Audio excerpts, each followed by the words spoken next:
Eu prometo não me estender tanto quanto nós nos alongamos hoje pela manhã. Hoje, nós pela manhã abusamos um pouquinho, mas eu creio que os irmãos saíram daqui com mais apetite para chegar em casa e almoçar, né? Eu trabalho a Soninha, que depois que chegou em casa já foi preparar alguma coisa lá, né, Soninha? Para nós almoçar. Mas prometo que a gente não estarmos alongando muito. Mas se for da vontade de Deus, Deus vai estar nos abençoando também. Uma água sempre bem-vinda, né? Lá em Brasília, a gente, durante a ministração da palavra, costumamos estar sempre bebendo água, devido ser sempre muita seca. Mesmo no período de chuva, o ar é sempre um pouco mais seco, não é tão úmido quanto aqui. A gente tem que estar sempre bebendo a água e acaba a gente acostumando também. Mas, irmãos, esse primeiro capítulo que nós lemos desta carta, e esta carta, a primeira carta escrita à igreja de Tessalônica, é um dos documentos mais antigos que nós temos dentro do Novo Testamento. É um dos mais antigos. Dentro do contexto histórico, é a mais antiga. Outras cartas foram escritas posteriormente, mas essa que nós temos, que Deus preservou, é a mais antiga. E nesta noite, com base nesta carta, no texto que nós lemos, nós gostaríamos de meditar com o seguinte título da nossa mensagem: o ser modelo. Não se preocupe quem passou um pouquinho do peso, que não é aquele modelo de desfilar na passarela, não. Senão nem eu vou para lá. Mas é o ser modelo na mão de Deus. E é exatamente o que nós encontramos Paulo trazendo à tona, Deus trazendo à tona, com relação a essa igreja, a este povo, de sorte, versículo 7, de sorte que vos tornaste modelo. Guarde isso no seu coração. Deus quer que eu seja modelo. Diga isso para você. Não precisa repetir com palavras, mas diga, guarde no seu coração, querido. Deus quer que eu seja modelo. E modelo é algo que é para ser copiado. É interessante que hoje a mídia, as indústrias, muitas das vezes associam um sapato a uma determinada pessoa, associam uma roupa a uma determinada pessoa, porque aquela pessoa fica como se fosse um modelo. E nós às vezes adquirimos coisas baseado nas pessoas que a estão usando. Nós precisamos, eu preciso, a igreja do Senhor, mais do que nunca. Deus está falando de uma igreja que, se procurarmos hoje, já não existe mais. Mas Deus deixou como um testemunho, e Deus diz para mim hoje: Iraci, você precisa ser modelo. Modelo de crente, modelo de servo. Não é modelo de alguém que está acima, modelo de servo. E eu gosto sempre de repetir e enfatizar para mim mesmo que quando Deus me vê como servo inútil, não como um servo que Deus vai dizer, poxa, que servo maravilhoso, não, como um servo inútil. E eu preciso ser modelo de servo, preciso ser modelo de crente, para que outros possam ter o desejo de caminhar como eu esteja caminhando. Então hoje, como igreja, nós temos o privilégio e a responsabilidade de sermos modelos. Mas, irmãos, eu quero basear essa mensagem na questão de sermos modelo, mas quero também enfatizar que o ser modelo está baseado em 3 pontos. numa tríade, ou como alguém gosta de dizer, num tripé. Tripé é aquela peça que suporta a caixa. Se você tirar um, o que acontece com a caixa? Cai. Se você for ali e quiser fazer a mesma experiência, tira um daqueles pés, a caixa vai cair, ela cai. Então é preciso, para que a caixa esteja equilibrada, temos que ter um tripé. E Deus fala que a igreja de Tessalônica é modelo baseado em 3 fatos que nós gostaríamos de trabalhar, gostaríamos de estar vendo juntamente com os irmãos. Não se preocupe se eu tirar o calhamaço de folha daqui, viu? Não se preocupe não. Porque a gente vai aprendendo e o tempo vai passando, as letras têm que se tornar maior, né? A lente dos óculos vai tendo que se engrossando um pouquinho, o braço vai ficando curto, né? E a gente acaba não condensando muito e abrindo bastante espaço. Mas eu gostaria de ver esse tripé com os irmãos, e eu gostaria que todos estivéssemos lendo junto. Versículo 3.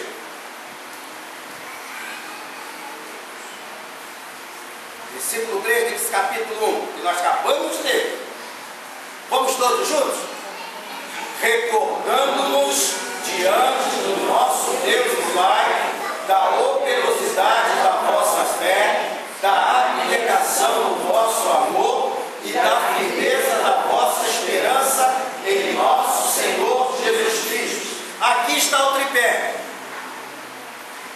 Aqui está o tripé, baseado, assentado sobre o qual nós temos que caminhar para sermos modelo. Para que aqueles, ao olharem para nós, digam: eu quero ser assim, eu quero estar naquela posição, eu quero viver daquela forma. Talvez em muitos corações você esteja bem dizendo: pastor, mas não é tão fácil assim. No momento de eu vou dizer que é fácil, mas pela graça de Deus nós alcançamos.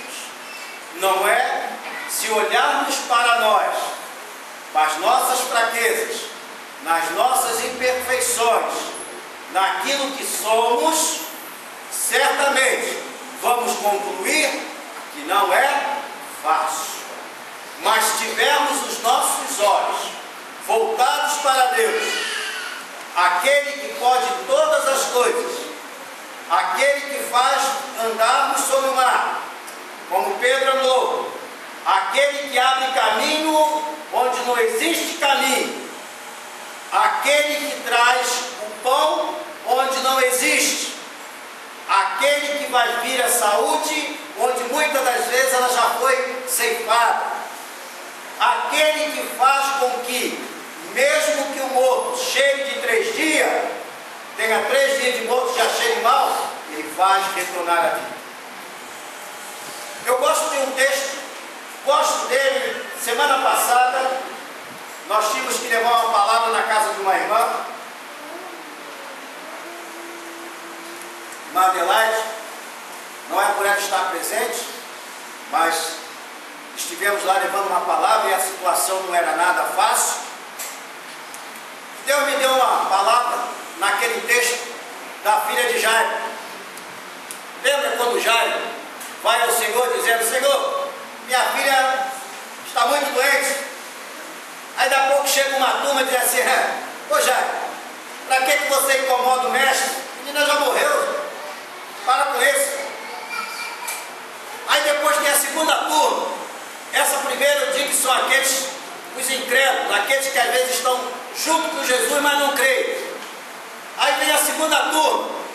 Quando Jesus chega lá na casa de Jairo e diz: olha, não se preocupe que a menina, teve uma turma que riu. É aquela turma que vê Jesus, mas não crê que Jesus possa agir.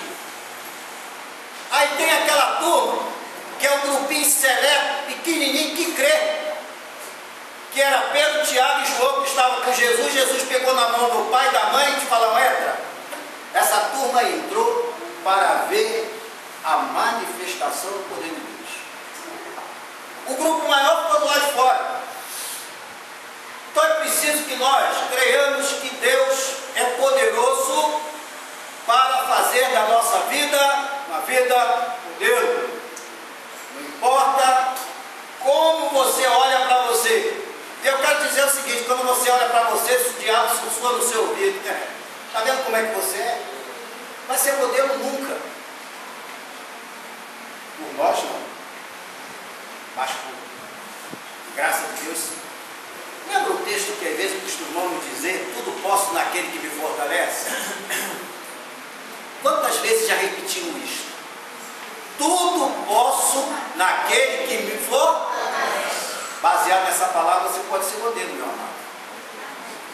Baseado nesta palavra do que tudo posso naquele que me fortalece, então você pode não por você, mas pode porque alguém te fortalece. E a nossa força não está em nós. Miserável homem que sou, diz Paulo, com toda a sua experiência, disse: miserável homem que sou, o bem que eu quero fazer, mas o mal que está em mim. E se olharmos desta ótica, você vai dizer: nunca vou ser modelo. Mas não diga isso. Diga para o Senhor: eu quero ser modelo. Eu quero que o Senhor faça da minha vida uma vida modelo para tantos quantos olharem para mim, para que veja em mim a sua graça, para que veja em mim a ação da sua mão. Não é? Nós precisamos pedir isto a Deus. E há três coisas aqui importantes nesse versículo. Primeiro, versículo 7, quando Deus é Deus, não foi homem nenhum que analisou os irmãos de Tessalônica e que disse que eles eram modelo. E é interessante que esse capítulo primeiro, se nós formos esmiuçar esse capítulo, nós ficaríamos aqui durante um bom tempo só garimpando pedras preciosas, porque Deus diz que eles foram modelo não na sua redondeza, não dentro de sua casa, não no seu bairro, mas a coisa extrapolou. Diz que em toda Macedônia e toda a Caia. E eu quero dizer uma coisa: naquela época não tinha internet nem Facebook, não. Facebook você colocou lá, daqui a pouco todo mundo sabe que o pastor Miraci esteve aqui. Não é verdade? Daqui a pouco o pessoal vai dizer: o pastor Miraci esteve ali em Vila Floresta, né? A igreja me chamou para estar ali, que coisa boa, né? O pastor Miraci foi abençoado de estar ali com aqueles irmãos. Realmente estou sendo abençoado. Não tinha Facebook, não tinha na internet, mas era de boca e extrapolou toda a Macedônia. Pegue no mapa, vê o tamanho da Macedônia naquela época. Dá uma olhadinha em quantos quilômetros quadrados. Dá uma olhadinha onde é a Caia. Você vai ver que o que repercutiu foi algo assim extraordinário, foi um mover de Deus. E eu quero dizer a vocês que aqueles irmãos, não trazendo nenhum julgamento sobre eles, eram igualzinhos a nós, com suas falhas, vivendo numa época diferente da nossa, mas com as mesmas falhas, porque a época muda, mas nós, os homens, continuamos os mesmos. Continuamos o mesmo dentro da ótica de Deus. E eles eram modelo, e eu quero trazer nesta noite 3 pontos para que você possa estar se baseando, e os 3 pontos que a carta que Deus escreveu à igreja de Tessalônica através de Paulo coloca para que possamos ser modelo. Primeiro, está no início do versículo. Ele diz: recordando-nos diante do nosso Deus e Pai a operosidade da vossa fé. Se você quer ser modelo, irmãos, exercite-se na fé. Não é o exercício físico. E Deus diz que é bom, mas não é tão bom assim.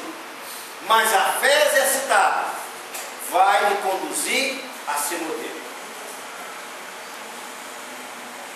Quantas vezes nós ouvimos testemunhos de pessoas.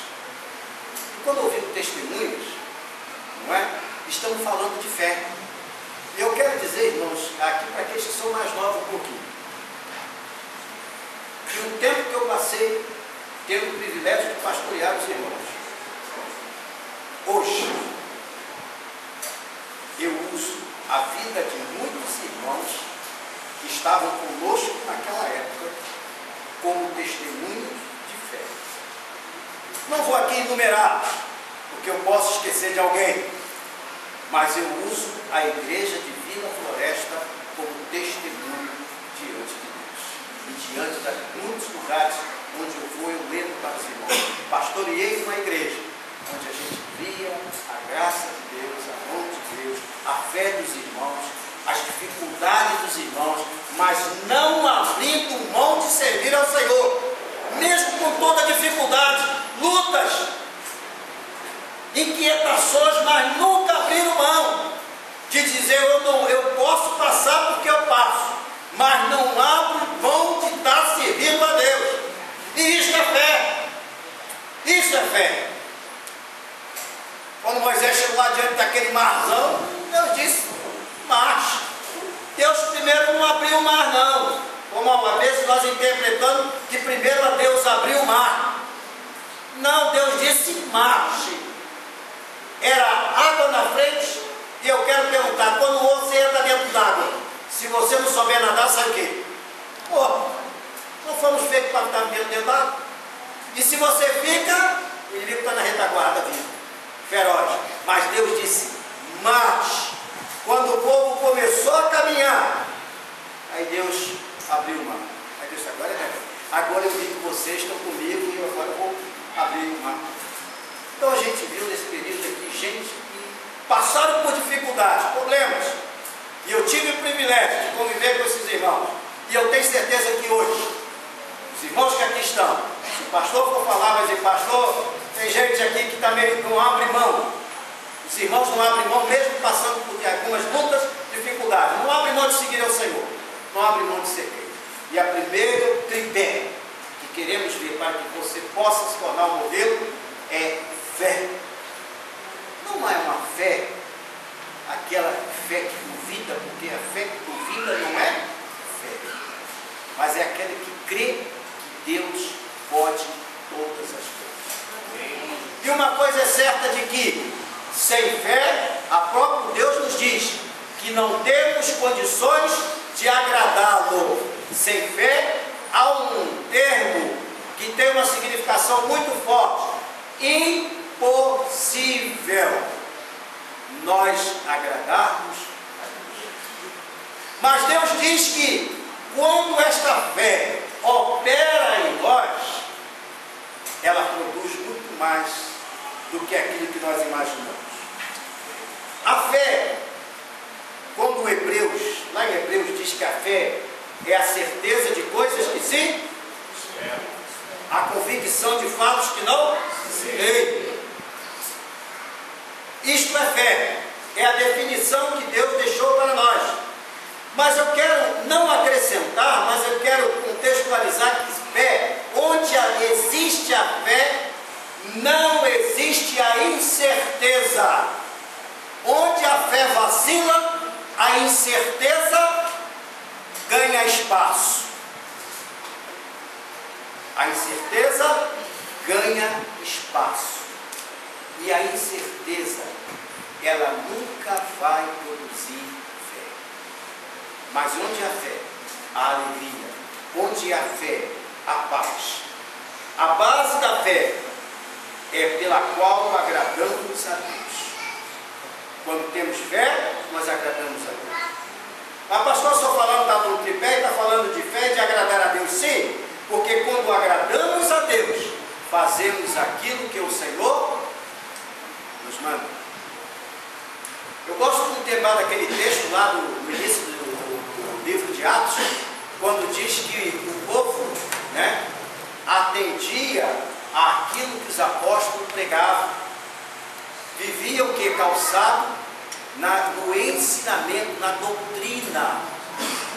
Doutrina é algo ao qual devemos seguir. Doutrina é aquilo que faz bem, aquilo que vai acalentando o meu coração, aquilo que faz bem à minha alma.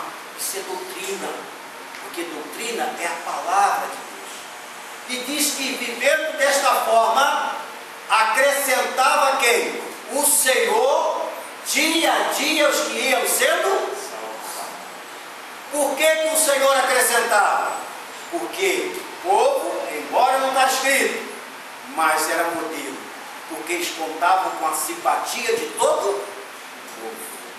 Uma outra forma de Deus dizer que aquele povo, lá no início da igreja, era o modelo. E quando Deus faz assim uma mexida no meio do seu povo, seja em que país, numa cidade, trazendo no meio do seu povo um avivamento, esse avivamento não é só para a igreja, mas ele acaba sendo até para toda a sociedade. Leia sobre os avivamentos que houve na história da igreja no mundo, como mexia até com a própria sociedade, o modo de se vestir, como tudo vai acontecendo quando Deus traz assim um avivamento no seio da igreja. Então a igreja precisa ser modelo. Hoje, se perguntarmos aqui quantos carros daria, eu vi a Alcimar chegando num carro bonito, viu, Alcimar? Eu ainda espero ter um zinho daquele, viu? Muito bonito. Não é? Você escolheu um modelo de carro que te agradou. Os outros irmãos chegaram ali com outro modelo de carro. Se eu trouxer o meu carrinho lá também, vai ser outro modelo. Não sei se os irmãos vão ter igual. Então existem muitos modelos de carro, mas de crente só existe. E é esse ponto que Deus quer que sejamos, para que todos possam se espelhar em nós. Não que tenhamos algo de importante, mas é que é o agir de Deus na sua vida, na minha vida, que vai nos tornar modelo. E para isso, precisamos ter fé em Deus. Nunca duvidarmos. Porque Deus diz que duvida é igual a onda do mar. Você já viu como é que é a onda do mar? Ela vai e volta, né? Vai e volta. Fica ali naquele vai e vem. Não é? Vai e vem, vai e volta. Deus diz isso. Deus ensina. Eu adoro ver quando Deus faz essas comparações, que são coisas do nosso dia a dia. Não é? E a gente vai e volta. Deus diz que isso não é bom. Não sai daquilo. Mas quem anda de fé, em fé, caminha altaneiramente no Senhor para a glória de Deus. Volto a repetir. Nada na nossa vida com relação a Deus produz de nós. Nada, mais absolutamente nada. O pastor dizia assim: eu gosto de ouvir a voz dessa irmã. A voz é dela, mas quem deu foi Deus. Não é? Gosto de ouvir quando o irmão fulano ora. O fervor, parece até que o chão treme. Não é ele, mas é Deus. Gosto de ouvir, de sentir quando o irmão fulano, quando eu digo que eu estou com um problema, ele me abraça. Mas é tão gostoso eu sentir o abraço daquele irmão. Não é o irmão que está abraçando, é Deus. Só que ele está usando o braço do irmão. E às vezes tem irmão que é mais forte do que a gente, dá um abraço apertado mesmo. Não é? Dá aquele abraço apertado. E quando é o magrinho para abençoar o mais forte, ele tem que esticar. Mas é um abraço gostoso mesmo sendo do magrinho, abençoando o mais forte. Quando aquele irmão senta do seu lado e ouve você durante meia hora, 40 minutos falando, lamuriando, e depois você diz: o irmão foi uma bênção para mim naquela hora. É Deus sendo bênção na sua vida, não o irmão. Deus usou aquele irmão para ser bênção para você. É Deus. Eu volto a repetir, de nós mesmos nós não temos como ser nada, mas queremos ser modelos para abençoar, para que outros sintam o desejo de servir a Cristo. Deus disse que ai daquele pelo qual vem o quê? O escândalo. Não é? Deus, quando chama Paulo estava lá perseguindo a igreja, fazendo tudo aquilo que achava que estava correto no seu coração. Deus disse assim: olha, agora eu o chamei Diz para Ananias, Ananias vai lá na rua direita, dá todo o endereço, vai lá que meu servo Paulo está orando, você ora por ele para que ele recupere a vista. Ananias, espera isso. Esse cara, eu conheço. Esse eu conheço. Já perseguiu a igreja, já veio para aqui para prender o pessoal, para passar o fio da espada, para destruir família. Esse eu conheço, Deus. Aí Deus diz, vai porque ele agora é um vaso escolhido e ele vai aprender o quanto importa sofrer pelo meu nome. Não chamou Paulo para regozijo, não. Regozijo Paulo tinha, prestígio Paulo tinha. Aí Paulo leva 40 chibatadas mais uma, sai louvando a Deus. Porque foi digno de sofrer afronta por estar servindo a Deus. Irmão, se alguém falar que você é feio porque serve a Jesus, dá glória a Deus. Você é feio, você serve a Jesus, você é feio. Você é quadrado. Você não é moderno. Diz, louvado seja Deus que eu estou chamado de feio, de quadrado, que não sou moderno. Mas mesmo assim eu quero continuar servindo ao Senhor. E a gente só pode servir ao Senhor se tivermos fé. Irmãos, fé na nossa vida, ela produz santificação. Fé na nossa vida, ela produz alegria. Fé na nossa vida, fé, quando você exercita a fé, ela te guarda das setas inflamadas do inimigo. Eu já ouvi pessoas às vezes dizer, crentes dizer assim, meu irmão, o diabo tem me perturbado muito. O diabo tem trazido tanta tribulação para mim. Eu dá vontade de dizer, irmão, exercita a fé que Satanás nem perto chega. Vocês querem ver? Vamos abrir lá em Efésios 6,16.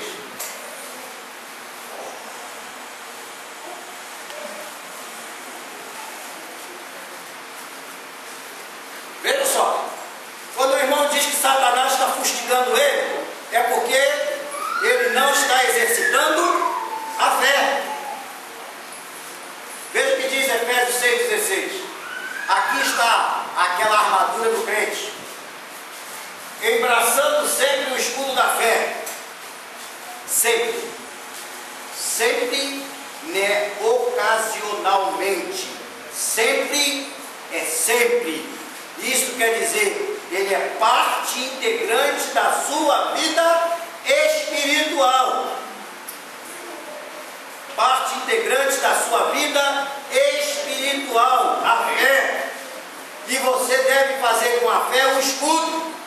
E quando diz escudo, não é aquele escudo pequenininho. Quando Paulo, movido pela graça de Deus para escrever essa carta, está falando do escudo baseado no soldado romano, que cobria do pé até a cabeça. Esse era o escudo.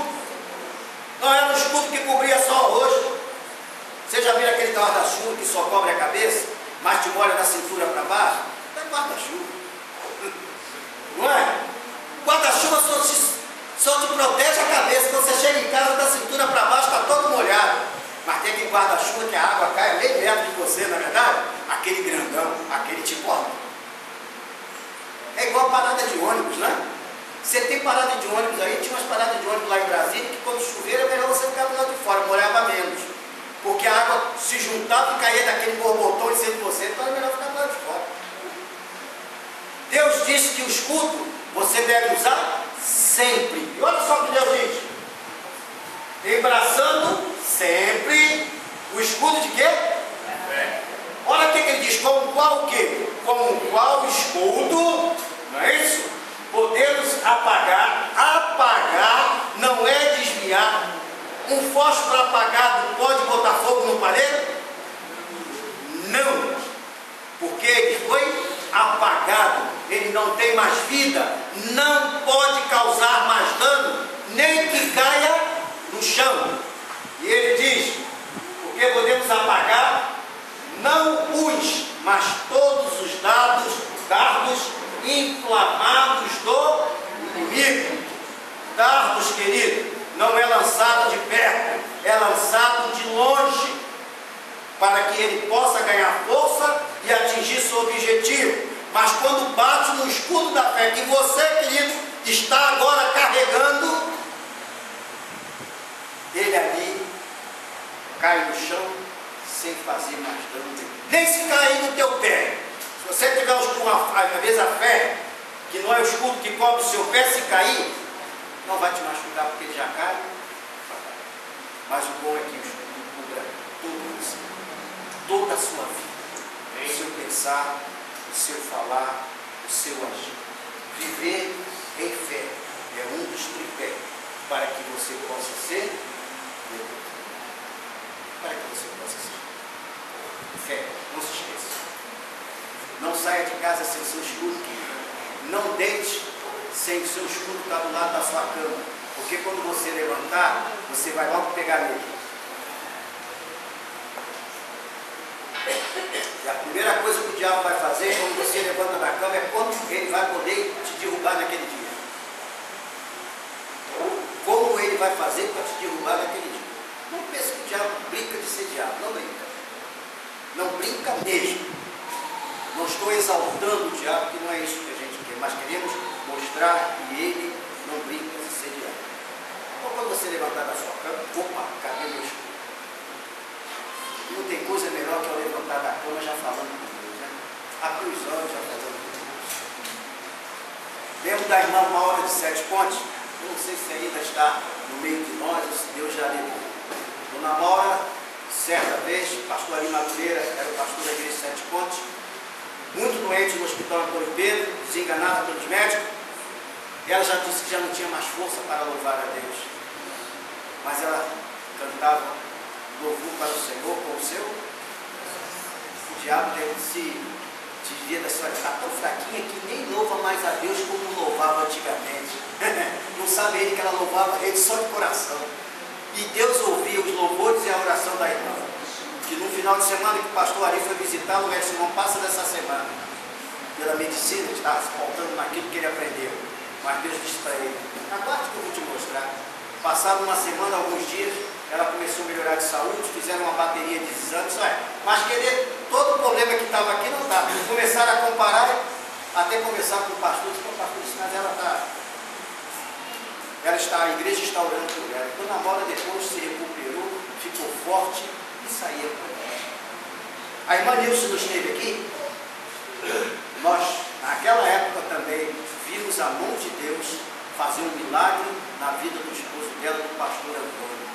Quando o doutor Prates, acho que é Prates, especialista em sangue, né? Hematologia, não é isso? E falou que não tinha mais jeito e começou a igreja em Sete Pontes lá fazer doação de sangue. Ele até perguntou: Nilson, que sangue é esse? Que todas as pessoas que vêm aqui têm um sangue bom. Não é aquela música, aquela brincadeira de sangue bom, mas é sangue bom, porque é sangue transformado por Jesus.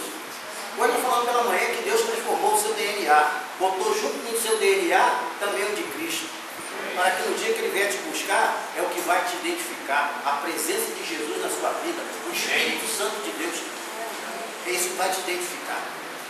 Precisamos ter a nossa fé aguçada para fazer com que os dados inflamados do inimigo caiam por terra.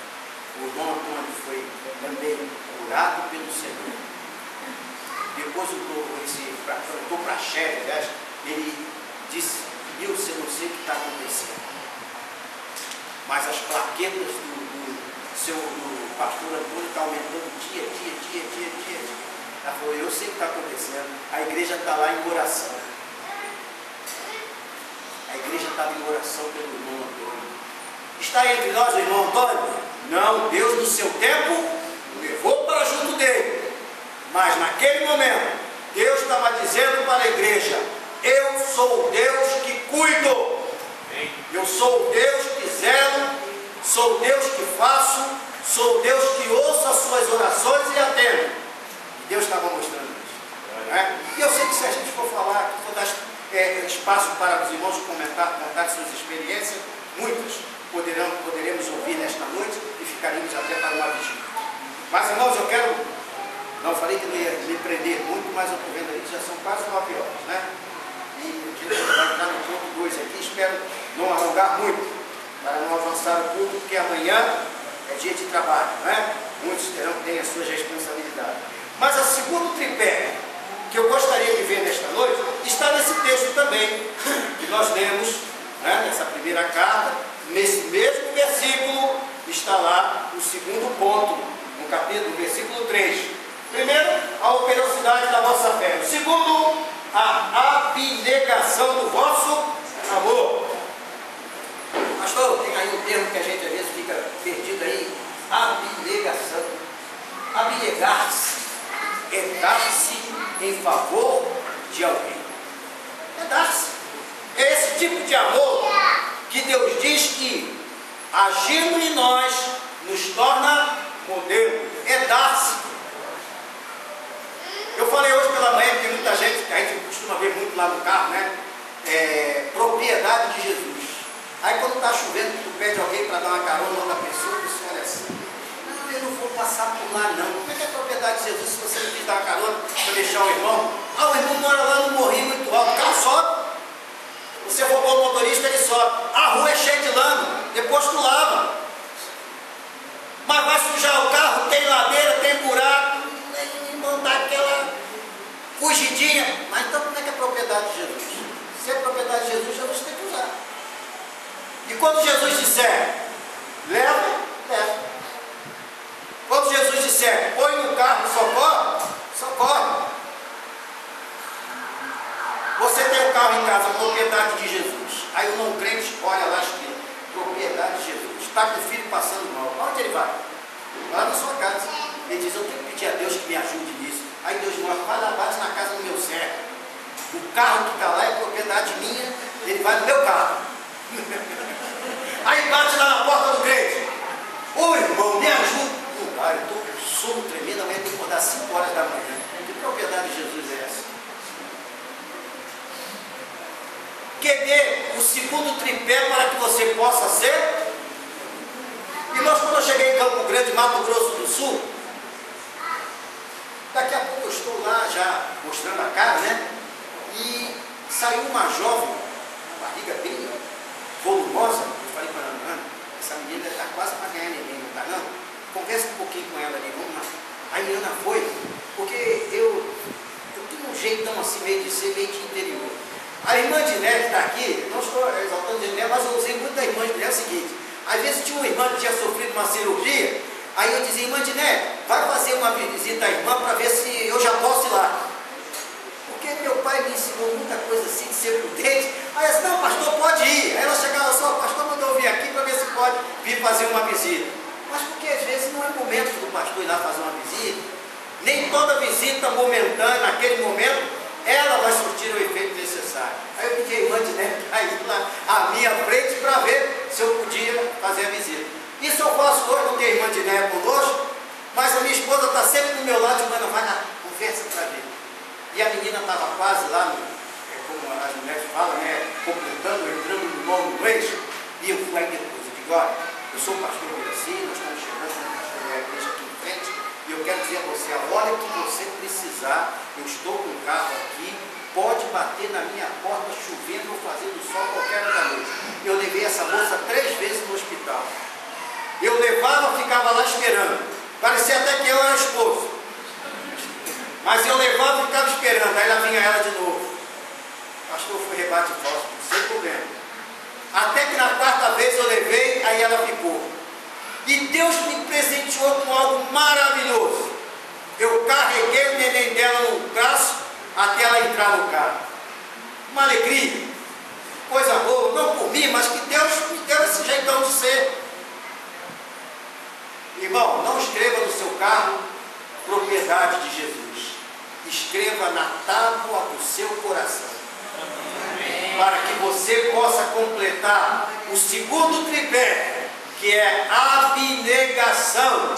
Dar-se em favor de alguém. Abnegação do amor. É um amor sem olhar o que pode receber.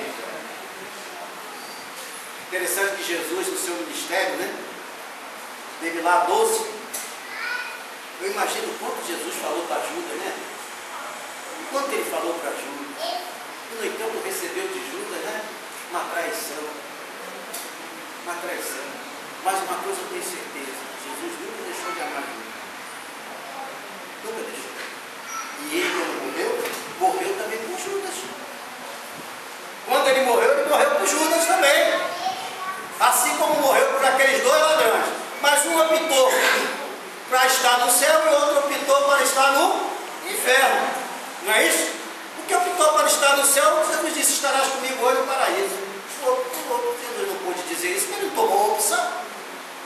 Irmãos, faça isso.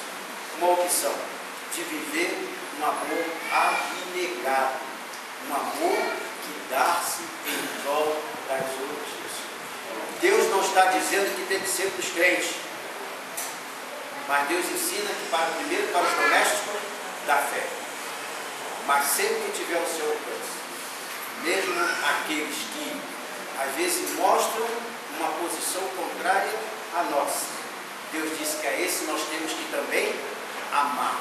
E se temos que amar, temos que amar de uma maneira abnegada, desprovida de qualquer ressentimento, mas amar de verdade. Esse é o terceiro tripé, porque essa é a vontade de Deus. Porque, irmãos, amor é algo tão maravilhoso que ele cobre o quê? Transgressões. Ele cobre transgressões. Provérbios diz isso, não é? Vou só dar uma olhadinha para que a gente possa nos respaldar esta colocação. Eu vou estar lendo aqui para os irmãos. Provérbios 10, 12. Veja o que o Senhor nos diz de uma maneira clara, direta, fácil de compreender, como é a palavra de Deus. O amor, o ódio necessita contenda, mas o amor cobre quantas transgressões? Todas. Vem transgressões, passa uma camada de amor. Veio desentendimento, passa uma camada de amor, porque ela cobre todas as coisas. Cobrir não é simplesmente que se eu pegar essa folha e colocar aqui, eu ainda estou vendo lá embaixo o microfone, mas eu o cobri no sentido de não deixar vestígio, porque se ficou vestígio, o amor não foi abnegado, não foi um amor que você se deu realmente. Então ele cobre todas as transgressões, não importa qual foi a profundidade que talvez uma palavra tenha machucado lá o seu coração, entristecido a sua alma. Quando você passa a amar, quando você, em vez de guardar, reservar, guardar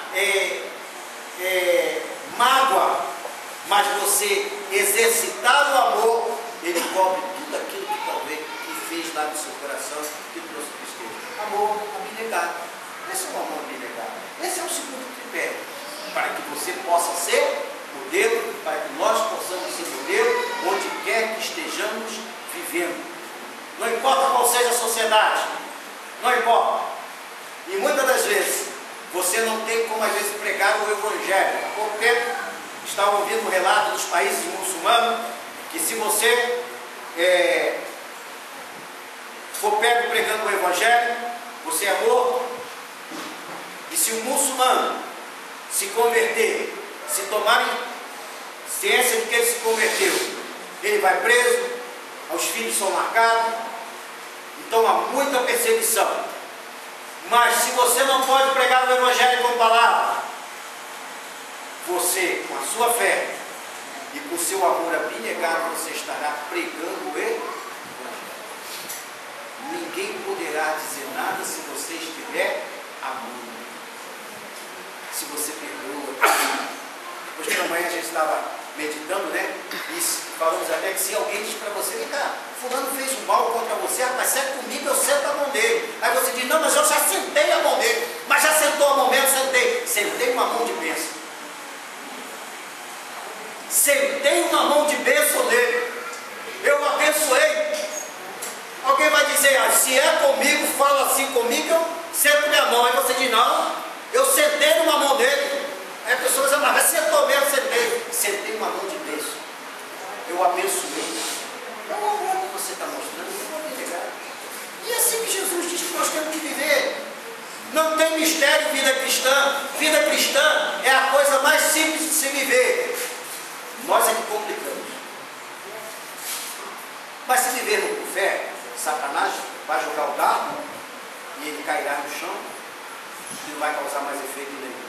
Se amarmos com amor abnegado, nós não suscitaremos ira, mas cobriremos todas o quê? O que nós vemos? Vamos lá dar uma olhadinha? Todas o quê? Transgressões. Todas as dificuldades que surgem diante de nós. Irmãos, o amor é algo tão fantástico na vida do crente, né? Que quando Deus diz, quando eu amo o meu irmão, quando eu amo aquele que me persegue, Deus diz que eu estou cumprindo os mandamentos dele. Você diz, poxa, pastor, eu cumpri todos os mandamentos. Ame. Ame, que você estará cumprindo todos os mandamentos. Simples e prático. Ame. É a melhor coisa que existe. O amor traz alegria. Você estará sempre sorrindo quando ama. O ódio fecha nosso rosto. O ódio nos torna, quando você é iracundo, quando o ódio toma conta de você, começa a aparecer ruga. Mas quando você ama, você sorri. Os seus olhos brilham.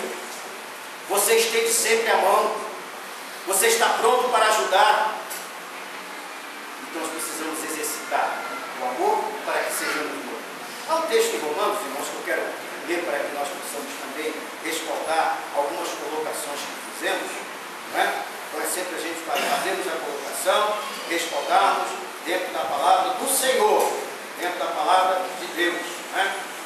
Então vamos estar lendo aqui. Veja o que o amor faz. Romanos 13, 10. O amor não significa que não há outra presença a não ser aquela que impede. O amor não pratica mal com o próximo, de sorte que o cumprimento da lei é o amor. O amor é um desses critérios que nós estamos falando para ser modelo. É amarmos. O amor não pratica o mal. Irmãos, se nós estamos amando, as nossas palavras, as nossas atitudes serão sempre de bênção para aquele que estiver ao nosso lado. Quando você está azedo, hein? Poxa, cheguei aqui, falei, você... É porque nós não estamos amando. Mas se amarmos, nós seremos doçura, como mel. A nossa presença será sempre agradável. As pessoas virão, não porque somos nós, mas que é Deus agindo em nós. Segundo tripé, você ama. Ame sempre. Ame porque o amor fortalece o crente. O amor edifica. O amor impede que pratiquemos o mal. Pratiquemos o mal. Mas o terceiro pilar que nós queremos, o terceiro tripé, o terceiro ponto do tripé que queremos ver nesta noite, antes de meia-noite nós teremos, é a firmeza da esperança. E eu quero concluir nesta noite com o mesmo, dentro do mesmo pensamento, propósito, no qual nós encerramos a mensagem da manhã. Aí a palavra de Deus nos ensina naquela carta aos Tessalonicenses que eles eram modelos, e o Senhor vai dizendo que eles eram modelos por causa da operosidade, da fé, da abnegação, do amor e da firmeza da vossa esperança. E eu quero fazer uma pergunta a você: como está a sua esperança com relação à volta do nosso Senhor e Salvador Jesus Cristo? Como é que está? Até usamos outro texto pela manhã falando daquelas 10 virgens, 5 nécias, 5 prudentes. Você responde para você, como é que está a sua esperança, a sua posição, o seu coração com relação à volta do nosso Senhor e Salvador Jesus Cristo? Ele não está demorando. É a sua longanimidade que faz com que pareça a nós que Ele está demorando, mas é a longanimidade de Deus que age de tal forma que Ele ainda não tenha voltado. E a longanimidade é uma oportunidade para que nós, quando Ele voltarmos, nos encontre sendo modelo, nos encontre sendo prudente. A firmeza, aí o texto diz, a firmeza da vossa esperança. Esperança, ato de esperar o que se deseja. Esperança é o ato de esperar aquilo que se deseja. Mas fulano não vem nada. Não, eu tenho esperança de que ele venha. Fulano, isso não vai, aquele dinheiro que você esperava sair não vai sair mais não. Não, eu tenho esperança que ele vai sair. E você fica ali na espera, todo mês você dá uma olhadinha no contra-cheque, vê se o governo naquele processo depositou lá aquele dinheirinho que o qual você tem direito. Não é? Você tem esperança. Aquilo que você deseja, você quer que aconteça. E o que é que o crente mais almeja na sua vida? Maranata, ó vem Senhor Jesus. Esse deve ser o desejo de cada um de nós. Aguardar ansiosamente a volta do Senhor. Ansiosa no sentido de que, olha, Senhor, vem porque eu estou de malas prontas. Vem, Senhor, porque eu quero estar contigo. Essa deve ser a tônica, o objetivo máximo da vida do crente. Pastor, não vou trabalhar mais? Não, faça isso não. Você não vai ser deixado, não vai ser bênção. Ah, pastor, então não vou estudar não. Não faz isso não. Continue estudando. Que Deus usa você naquilo que você é. Se você estudar um pouco mais, Deus vai usar o seu conhecimento. Se você se formar em medicina, Deus vai usar seu conhecimento na medicina, engenharia. Até se você sabe fritar um ovo bem, Deus vai usar. Você pensa que é brincadeira? Meu netinho adora ovo todo dia, diz, vovó, me dá ovo. Ele come um ovinho todo dia. Aí ele começa a quebrar o ovo com garfo. Aí faz um buraco. A gente está ensinando a ele. Aí ele faz um buraquinho. Aí eu digo, agora você põe os dois dedinhos e quebra. Quando ele aperta que o ovo quebra, que quase foge da mão dele, ele dá um pulo tremendo. Porque não aprendeu ainda a quebrar o... Vocês quebraram? Vocês estão rindo um pouquinho lá por dentro? Faz o que a mamãe faz. Meu filho, faz isso assim, assim. Bateu o ovo aqui 2, 3 vezes, traz aqui e põe na frigideira. Faz. Você vai bater 1, 2, 3, ih, bati forte demais. Sai lá. Experimenta fazer igual a mamãe, experimenta fazer igual a vovó, principalmente nós os homens, fazemos igual a nossa esposa. Faz para ver. Tu vai bater a primeira, a segunda, na terceira, o ovo, ih, quebrou todo. Mesmo nas coisas mais simples que você sabe, que você conhece, Deus te usa, meu irmão. Deus te usa. Não só usa como quer usá-lo. Ele quer te usar.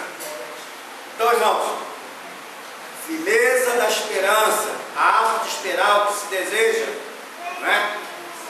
A esperança é tão fundamental na vida do crente, mas tão importante. Ela é algo tão, vamos dizer, não pode faltar.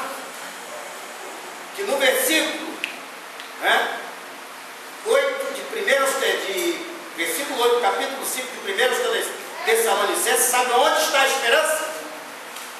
Sabe o que é a esperança nessa armadura? Eu vou ler para você.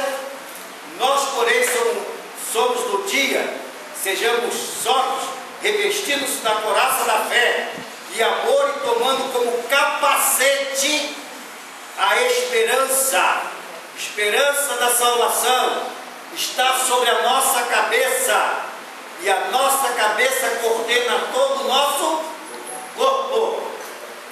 E se você tem essa esperança da volta do Senhor e vive nessa esperança, nessa expectativa,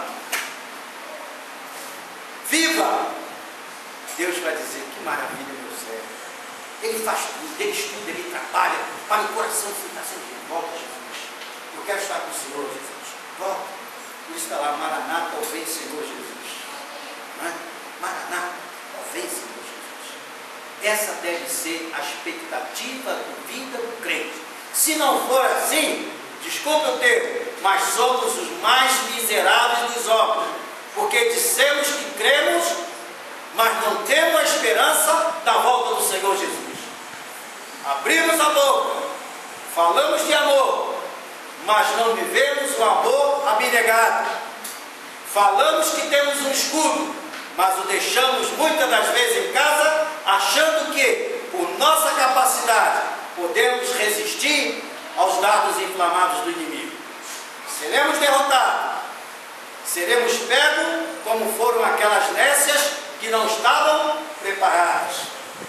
Falamos que amamos, mas muitas das vezes as nossas palavras estão recheadas de sentimentos contrários ao amor. Então, irmãos, para que possamos ser modelos, nós precisamos viver a nossa fé, abraçar essa fé, viver um amor abnegado e termos sempre essa esperança que o nosso projeto não é para esta vida. Trabalhamos aqui para um projeto eterno. O nosso projeto, Deus diz que o homem está reservado a viver aí. Tem gente que já passou um pouquinho mais, não é, Dodiné? Já passou mais daquilo que Deus deu, não foi? Que Deus diz que é 80, já passou, irmão? Já passou um pouquinho mais, né? Mas abençoado por Deus. Fico feliz pela minha irmã na casa do Senhor. Mas Deus diz que é em torno de 80, alguns passam um pouco de 80. O seu projeto de vida leva 80, 90, que deve 100 anos. Compare isso com a eternidade. O que é 100 anos de você construindo um projeto de vida para estar na eternidade? Trabalhe. Trabalhemos sim na obra do Senhor, com o propósito de sermos modelo, vivendo de fé em fé, que Deus diz que sem ela eu não consigo agradá-lo, que eu preciso viver um amor abnegado, e esse amor abnegado me conduz a amar até o meu inimigo, e eu que preciso viver na esperança da volta do Senhor Jesus. E quando eu vivo na esperança da volta, é porque eu estou de malas prontas. Eu estou com as minhas malas prontas para ouvir Deus dizer, ou buscando a sua igreja, ou buscando de uma maneira individual. E qual é esse momento? Não sei, mas eu preciso estar. Mas enquanto Deus não nos chama, sejamos modelos para tantos quanto nos acertam, sejam dentro da casa, fora da casa, onde quer que o Senhor nos leve. Porque hoje, irmão, nós estamos aqui muito felizes, acomodados, um ventilador gostoso, soprando aqui. Se eu quisesse usar o microfone, não precisaria estar falando mais alto, não é? Mas foi uma opção minha, teria outros microfones aqui atrás. Os irmãos estão sentados numa cadeira muito confortável, uma igreja bonita que Deus deu condições dos irmãos. Isso é maravilhoso ver o zelo pela casa do Senhor. Mas muito maior é ver o zelo que os irmãos têm por essa casa do Senhor, que é o seu coração. Que Deus te abençoe. Amém. Amém.